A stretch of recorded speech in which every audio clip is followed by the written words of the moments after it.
Asthma is a condition that affects the lungs. People with asthma usually have difficulty in breathing and often cough a lot. This is because the airways, the pipes that takes air to your lungs when you breathe, become narrower than usual. This may be caused by the tightening of the muscles in the walls of the airways, a swelling in the linings of the airways, and by sticky mucus blocking them up. This makes it harder for the air to go in and out of your lungs, so you have difficulty in breathing. Asthma is common. It can start at any age. Men and women, young and old, people of all races and nationalities can develop asthma. Asthma tends to run in families, but sometimes it skips several generations, so not everyone in the family is affected. About half of all children who have asthma grow out of it. The good news for everyone with asthma is that it can be treated. In fact, it can be treated so well that you can lead a completely normal life. It is important to realize that with regular medication, asthmatics can enjoy a life that is as fulfilling and active as anyone else's. The main symptoms of asthma are cough, wheezing, a whistling sound when you breathe, tightness in the chest, and shortness of breath. Other symptoms: disturbed sleep. Asthma symptoms are variable and tend to be worse at night or in the early hours of the morning. If coughing at night wakes you up, asthma is one of the most likely causes. Breathlessness when exercising. When people with asthma exercise, they may cough or wheeze and get more breathless than other people. They also become more breathless after they have stopped exercising. This is typical of asthma. Cough and cold. Everybody gets a cold, but an asthma patient keeps coughing and feeling breathless even after the cold has cleared up. Many people automatically think, cough, therefore chest infection. This is not true. In fact, asthma is one of the most common causes of a recurrent cough. These symptoms vary from person to person and from time to time in the same person. Some people have all the symptoms, while others may have only a cough or a wheezing. Asthma triggers. The causes that prompt asthma symptoms are known as triggers of asthma. Commonly seen triggers are colds and viruses, cigarette smoke and smoky places, cold air, house dust, air pollution, physical exertion, and exercise, pollen, fur, or feathers from pets are the common triggers for asthma. There are a number of other substances like insecticides, paint fumes, grain, flour dust, and wood dusts that are known to trigger asthma attacks. Even a change in the weather can trigger an attack. Emotional upset can also act as a trigger to asthma. Understanding your treatment. There is no single treatment for every case of asthma. Different people may need different medicines. Your doctor will prescribe the right medicine or combination of medicines and show you how to use them properly. Asthma medicines can help you lead a normal and active life. Asthma medication. 2 types. Quick relief medicines or relievers. Whenever you feel breathless, take the medicine your doctor has given you for relief. Relievers give instant relief, but only act for a maximum of 4 to 6 hours. Relievers help to relieve cough and breathing difficulties when an attack sets in. They widen your airways and make breathing easier. Preventive medicines or preventers. Preventers do not give immediate relief. However, when used over prolonged periods of time, they control asthma better and prevent further attacks. Preventers help protect the airways. They make asthma attacks less likely, But regular use of your preventer is the key to keep your asthma in check. Ways of taking asthma medicine. There are different ways of taking asthma medicines. Some are to be inhaled, others are to be swallowed, and some others are to be injected. Inhaled medicines are breathed directly into the lungs, where they are really needed. The devices used to deliver the medicine to the lungs are called inhalers. Inhalers also reduce the chance of side effects, as very little medicine is allowed to reach any other part of the body.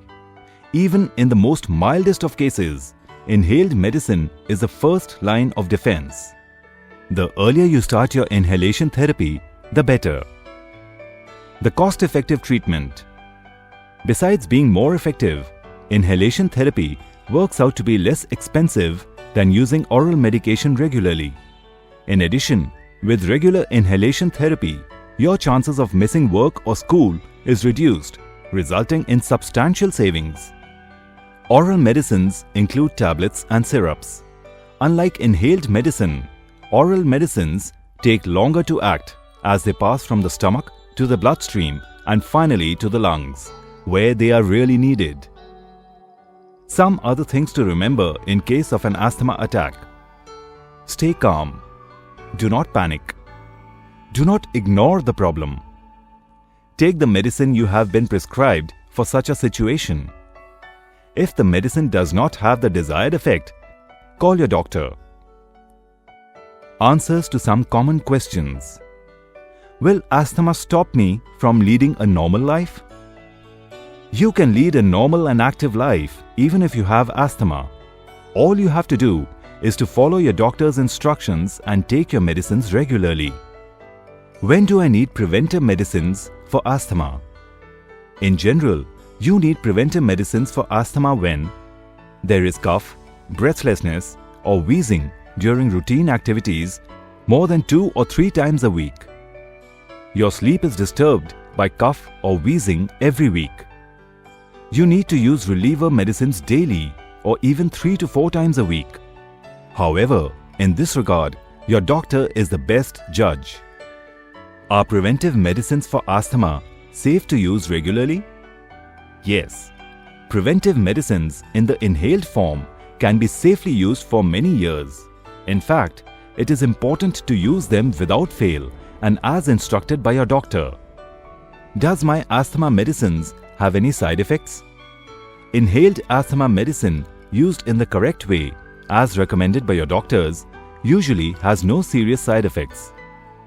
Are asthma medicines addictive? No. Using asthma medicines regularly does not make you dependent on them. Never cut down or exceed the dose prescribed by your doctor. There is no way you can get addicted to them. Should I continue taking medicines even after my attacks stop? Yes. You should continue to take your medicines as directed by your doctor. Just as some people need glasses to see clearly, asthma patients need continuous preventive treatment to breathe properly. Can I exercise? Yes, but if exercise makes you feel breathless, consult your doctor. He will prescribe appropriate medicines. Swimming and yoga seem to be helpful for people with asthma. Do I need a special diet? There is no definite answer to this question because very little is known about the influence of diet on asthma. If you notice that eating a certain type of food brings on an attack, avoid it completely. Is smoking harmful? If you have asthma, it is extremely important that you don't smoke. Cigarette smoke makes your asthma worse by irritating your airways and causing them to narrow. It is just as important to avoid passive smoking, that is, smoke from other people's cigarettes. How do I keep a watch on my asthma? By maintaining a daily health record and following up regularly with your doctor will help you monitor your condition better. Sometimes, a doctor may prescribe a peak flow meter for you to monitor your asthma at home. You can ask your doctor about a peak flow meter. Can asthma medicines be used during pregnancy and breastfeeding? It is extremely important to control asthma during pregnancy, as it is better for the health of both the mother and the unborn child. Taking asthma medicines through inhalation during pregnancy and while breastfeeding does not pose a problem. However, you must consult your doctor. Do I have to take special precautions while traveling? Not really. You can travel by any mode of transport as long as your asthma is under control. However, always remember to carry your medicines with you. Some travel tips. Always remember to carry your reliever and preventer medicines with you. Avoid dusty environments, smoke and cold air. Use clean bedding. Is asthma hereditary?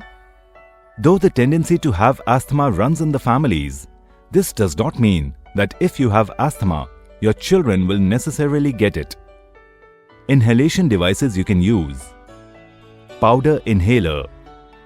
Powder inhalers are devices that deliver a measured dose of medicine in a powdered form. Loop-inhaler is one such device.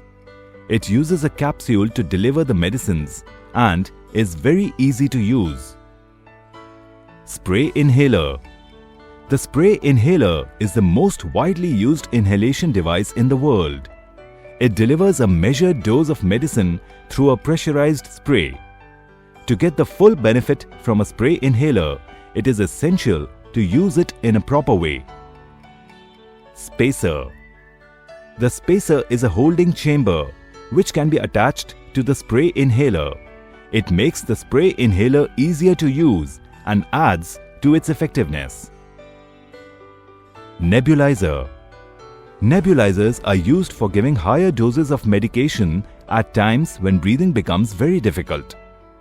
They are machines that transform the medicine into a fine mist, which can be breathed in by normal breathing via a face mask or a mouthpiece. Nebulizers are usually used in hospitals and nursing homes for the management of severe attacks. How to use loop inhaler? Remove the protection cap from the inhaler. Hold the inhaler with the buttons down. Hold the base of the inhaler firmly and open the inhaler by turning the mouthpiece in the direction of the arrows. Take a capsule and place it in the inhaler. Place the capsule into the capsule chamber. Check whether the capsule is completely inside the capsule chamber. If not, put the capsule in correctly. Close the inhaler by turning the mouthpiece back to the closed position. Hold the inhaler upright with the mouthpiece upwards. Hold the push buttons between the thumb and the index finger. Use both fingers at the same time to press these buttons once, using quick, firm pressure. The capsule is now evenly punctured.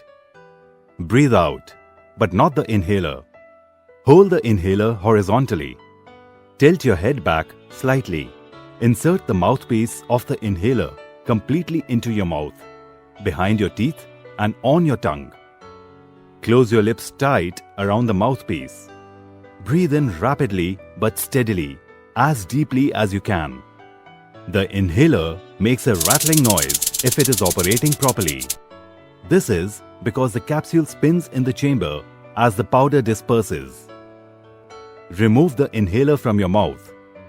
Hold your breath for about 5 to 10 seconds so that your lungs can take up the medication. Breathe out gently. Open the inhaler and check whether the capsule is empty. If not, repeat from step 8. After completion of the inhalation, rinse your mouth with water. Do not swallow. Open the inhaler and remove the empty capsule. Put the protection can back on the inhaler. Cleaning the inhaler once every week. Open the inhaler by turning the mouthpiece as far as possible in the direction of the arrows. Rinse the mouthpiece with running water. Before using the inhaler again, it should be completely dry. How to use your spray inhaler? Take off the cap. Shake the inhaler well. Breathe out through your mouth. Place the inhaler between your lips. As you start to breathe in, press the top end of the inhaler and keep breathing in steadily and deeply. Remove the inhaler from your mouth. Hold your breath for 10 seconds or as long as you find comfortable. Breathe out. Note: children below 3 years may benefit more with a baby mask attached to the spacer. Some tips to lead a healthy and active life. Follow your doctor's advice. Avoid self-medication. Stay away from things that trigger your asthma attack. Do breathing exercises regularly. Keep a close watch on your asthma symptoms.